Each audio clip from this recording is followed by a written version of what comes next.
suasana kampus Universitas Nasional. Di tengah hiruk-pikuk mahasiswa, ada satu keresahan yang sering terucap, namun jarang benar-benar didengar. Setiap hari, ribuan mahasiswa UNAS datang dengan harapan dan mimpi besar. Namun, di balik semangat itu, ada realita yang tidak bisa disembunyikan, kurangnya ruang diskusi dan ruang belajar yang memadai. Coba perhatikan selasar kampus. Disitulah biasanya mahasiswa berkumpul, berdiskusi, atau sekedar menunggu kelas berikutnya. Tapi selasar bukanlah ruang yang ideal. Suara bising, lalu lalang orang, dan keterbatasan tempat duduk membuat diskusi sering terputus.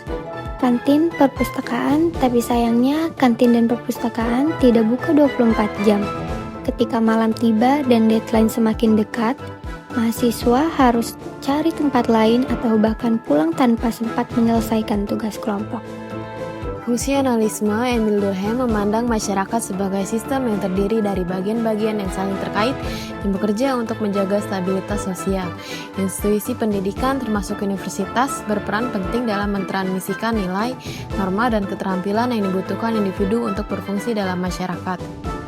Namun, ketika elemen institusi pendidikan tidak berfungsi sebagaimana mestinya, muncul kondisi disfungsional. Di Universitas Nasional, persoalan ruang setara belajar mencerminkan deviasi dari fungsi ideal pendidikan menurut Durkheim. Ruang setara belajar seharusnya memberi akses adil bagi semua mahasiswa tanpa diskriminasi latar belakang. Ketika akses ini tidak tersedia atau tidak layak, proses internalisasi nilai dan pengetahuan akan terganggu. Durkheim menekankan pentingnya integrasi sosial dan solidaritas. Ketimpangan akses ruang belajar menciptakan fragmentasi sosial. Bertentangan dengan tujuan solidaritas, mahasiswa yang merasa terpinggirkan bisa mengalami keterasingan atau anomi, akibat kegagalan institusi dalam menjalankan fungsinya. Perkenalkan, nama saya Muhammad Ziyadi dari Prodi Sosiologi. Ya, perkenalkan, nama saya Nada Istiqomah dari Prodi Sistem Informasi.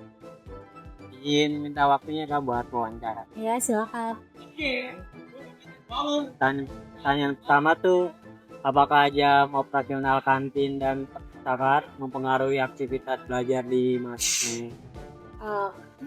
Menurut aku sih jam operasional itu sangat mempengaruhi ya. Kayak kita bahasnya untuk yang perpustakaannya dulu ya. Kalau misalnya perpustakaan mungkin kadang kan kita pulang dari selesai kuliah itu masih pengen kan main ke perpustakaan gitu, tapi cuman dibatasi gitu sama pihak perpustakaannya cuma sampai jam 4 gitu. Jadi menurutku itu sangat bisa dibilang kurang lah gitu. Harusnya sesuaiin aja, misalnya dibatasin maksimal mungkin jam 8 karena kan masih ada beberapa kelas lain yang mungkin ingin ke perpustakaan kan jadi nggak bisa. Dan kalau misalnya untuk kantin pun juga sebenarnya sih sama ya, kayak kemarin aku pulang sekitar jam maghrib lah, itu kantin udah sepi ya, udah banyak yang tutup gitu. Jadi kayak misalnya mungkin yang kelas malam pun juga jadi susah buat makan.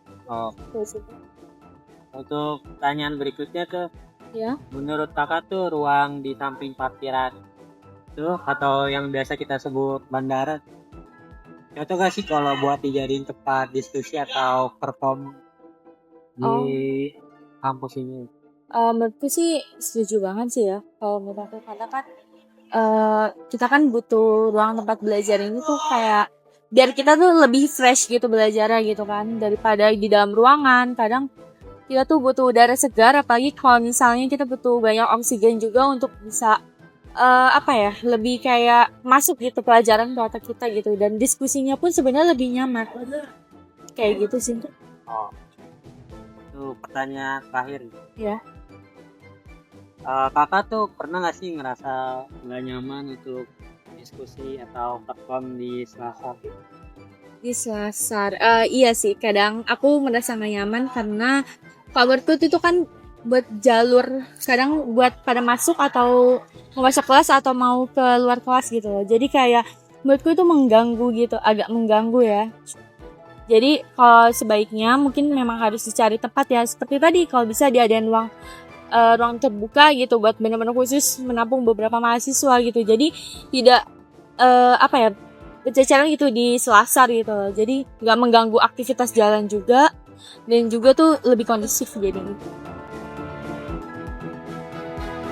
Belum lagi soal ruang terbuka, kampus kita minim lapangan atau area hijau yang luas. Akibatnya, tidak ada tempat untuk membangun tim basket, sepak bola, atau sekedar olahraga bersama. Potensi mahasiswa di bidang non-akademik pun terhambat. Dan akhirnya, mahasiswa pun cenderung membentuk kelompok-kelompok kecil atau circle. Bukan karena tidak ingin berbaur, tapi karena ruang untuk bertemu dan berinteraksi secara alami memang terbatas. Kenalkan, saya Muhammad Wiyadi dari Prodi Sosiologi. Saya Muhammad Ilham Nurofik dari Prodi Manajemen. Sebelumnya minta waktu buat wawancara. Oh iya, siap. Pertanyaan pertama, menurut kakak tuh butuh nggak sih ruang terbuka seperti lapangan di lingkungan kampus? Di lingkungan UNAS ya, menurut saya untuk lingkup lapangan itu sangat dibutuhkan untuk para mahasiswa karena apa, kita kan di sini kan sebagai mahasiswa kan tidak hanya belajar untuk dalam bidang akademik ya, kita perlu refreshing lah, ibaratkan kayak butuh pemain-pemain yang berkualitas tidak hanya di bidang akademik tapi non akademik juga kita perlu untuk itu, karena agar mahasiswa itu bisa melatih soft skillnya itu tidak hanya di bidang akademik tapi juga mereka bisa melatih soft skillnya itu dalam bidang non akademik. Untuk pertanyaan berikutnya, terkadang suka bingung gak sih atau kesulitan buat cari tempat diskusi untuk belajar kayak atau kerja kelompok di kampus ini? Mungkin dengan melihat UNAS itu mempunyai lingkup yang terbatas ya, karena UNAS itu kan termasuk mahasiswa yang banyak juga ya. Mungkin ketika lagi jam VA ataupun jam VA masuknya FISIP itu mungkin bagi kita mahasiswa manajemen yang saya rasakan itu mungkin agak kesulitan karena mahasiswa FISIP dan lain-lain itu pasti banyak di jam VA-nya.